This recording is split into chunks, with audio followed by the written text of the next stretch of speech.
आज हम बनाएंगे बीन्स और आलू। मेरे साथ मेरा फ्रेंड है John. He is a John. He worked as a network engineer with us. I'm also the network engineer, and he's also network engineer. We are working in the same university. And the person who is making the video is Abdul Malik. He's an assistant lecturer in the university, right? Yeah. Say something if you want to say. No. What do you say about my food? Food is really good. Subscribe and comment, please. Really? Yes. Are you lying? Yeah, I subscribe and I comment. Oh, thank you very much. So guys, हमारा video देखिए start से and तक। हम कैसे बनाते हैं, बिल्कुल मस्त बनाते हैं। खाना मुझे अच्छा खाना पसंद है, तो इसलिए मैंने खाना बनाना सीखा। और इतने 11 साल हो गए, 11 साल से तो नहीं, क्योंकि फैमिली हमारी पहले थी यहाँ पर, अभी फैमिली नहीं है क्योंकि फैमिली टैक्स लग गया सऊदी में, तो हमने फैमिली भेज दी, अभी अकेले रह रहे हैं। लेकिन कई साल हो गए खाना बनाते हुए। पहले दिल्ली में रहते थे, वहाँ बनाते थे स्टडी टाइम में एज ए बैचलर। फिर से बैचलर हो गए, शादी करके फिर बैचलर हम लोग हो गए। तो चलिए खाना बनाते हैं और यही लाइफ है। हम रियाद में इस टाइम। सो हम आ गए हैं किचन में। जैसे आज हमने बताया था कि हम बनाने वाले हैं बीन्स, तो मैंने उसको ऑलरेडी काट लिया है, देख सकते हैं आप। ये मैंने इस साइज की आप काट लीजिए। और ये 2-3 हरी मिर्च मैंने काट ली बारीक। एक मीडियम साइज टमाटर मैंने काट लिया और ओनियन एक छोटी ले ली। और मेरे पास से अदरक लहसुन का पेस्ट मैं आपको दिखा देता हूँ। ये मैंने इसको ग्राइंड कर लिया मोटा मोटा। इसमें मैंने छोटा एक अदरक का पीस डाला, एक छोटा लहसुन, और आप डाल दीजिए 2-3 हरी मिर्च। ये सब मैंने डाल दिया। और इसके लिए आपको चाहिए आलू, तो आलू हमने काट कर रख दिए हैं। तो अब हम स्टार्ट करते हैं कि इसको बनाएंगे कैसे। तो हम बिल्कुल ढाबा स्टाइल में इसको बनाने वाले हैं। तो आप देखिए तेल हमारा गर्म हो चुका है। इसमें जो मेरे पास ऑनियन थी छोटी, उसको मैं फ्राई कर देता हूँ हल्के से।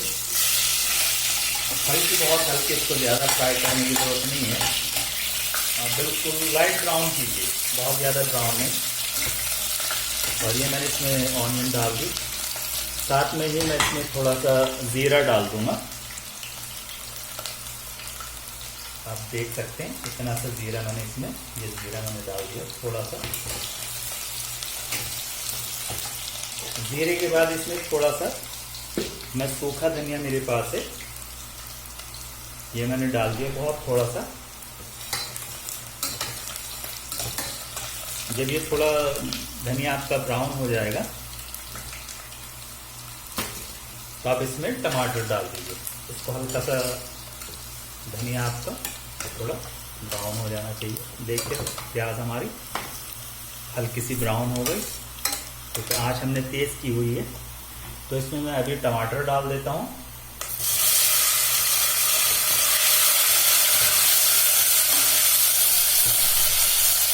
मैंने टमाटर इसमें डाल दिए और साथ में हरी मिर्ची मैं इसमें डाल देता हूँ।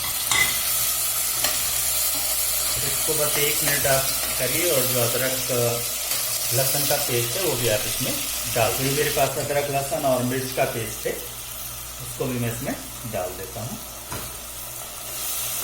अब इसको आपको क्या करना है, जो आपके पास बीन्स हैं उसको आप इसमें डाल दीजिए। ये बीन्स मेरे पास है, आँच आप हल्की कर लीजिए। मैंने इसको कम कर देता हूँ। मैं बीन्स यहाँ पे डाल देता हूँ।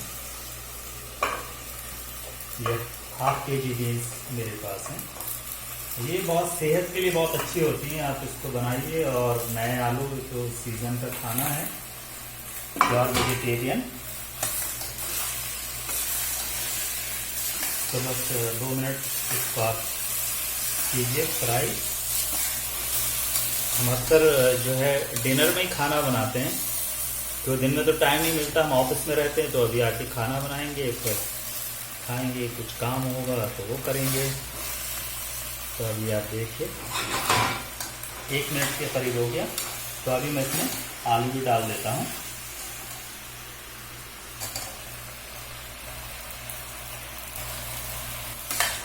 और बहुत हल्की आंच पर इसको, धीमी आंच पर आप इसको पकाइए।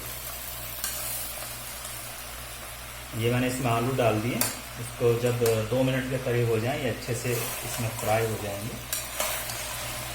इसमें मैं डाल देता हूँ 1 चम्मच लाल मिर्च, ये आप देख सकते हैं। आधी से भी कम चम्मच हल्दी, 1 फुल चम्मच आपको डाल दीजिए इसमें धनिया पाउडर, और ये हमारे पास एक गरम मसाला, बहुत थोड़ा सा आप डाल दीजिए गरम मसाला। मैंने डाल दिया गरम मसाला, तो मसाले मैंने डाल दिए, बस इसमें नमक रहा है, नमक आप स्वाद अनुसार डालिए। तो मैं नमक डाल देता हूँ, आप बिल्कुल नमक अंदाजे से डालिए, तकरीबन 1 चम्मच ये नमक मैंने डाल दिया इसमें। तो देखिए अच्छे से इसको करिए 3 से 4 मिनट। देखिए अच्छा कलर आ रहा है, बिल्कुल ढाबा स्टाइल में टेस्टी ये बनेगी। इसमें अभी आपको कुछ भी नहीं डालना, ये आपको बिल्कुल तैयार है। बस इसको आप 10 मिनट तक बंद करके बिल्कुल रख दीजिए। कुकर का ढक्कन नहीं लगाना, नॉर्मल ढक्कन हम लगाएंगे। 10 मिनट आप इसको रख दीजिए, और 10 मिनट के बाद आप इसको खोल कर देखिए। अगर आलू या बीन्स आपको कच्ची लगती है तो उसको आपको 2-4 मिनट और रखिए। और इसमें मैं थोड़ा सा पानी भी डाल दूँगा। उसके बाद उनका देख लेते हैं 10 से 15 मिनट तकरीबन हो गए। मैंने इसको 15 मिनट रखा, बहुत धीमी आंच पे। तभी खोल के देख लेते हैं इसको। देखिए बिल्कुल रेडी है, रेडी टू ईट, और आप इसको खा सकते हैं। अभी बहुत ही अच्छी सब्ज़ी बनी होगी जहाँ तक मुझे उम्मीद है, बाकी खाकर पता चलेगा। और हमेशा वैसे तो अच्छी बनती है। हम हरा धनिया जो मेरे पास कटा हुआ वो उसमें मैं डाल दूँगा, और उसके बाद इसको रेसिपी तैयार हो गई। तो ये धनिया कटा हुआ मैं इसके ऊपर डाल देता हूँ, उसको अच्छे से इसमें मिला दीजिए। ये आपका बिल्कुल रेडी है recipe, tasty green beans with आलू बिल्कुल रेडी है, और मुझे बहुत खुशबू आ रही है इसमें। मैं आपको रिकमेंड करूंगा, आप प्लीज इस रेसिपी को जरूर ट्राई कीजिएगा और हमको बताइएगा कमेंट में आपको ये रेसिपी कैसी लगी। प्लीज इस चैनल को सब्सक्राइब कीजिए, अपने फ्रेंड्स के साथ शेयर कीजिए। मुझे उम्मीद है कि आपको ये जरूर ये रेसिपी पसंद आएगी। Thank you.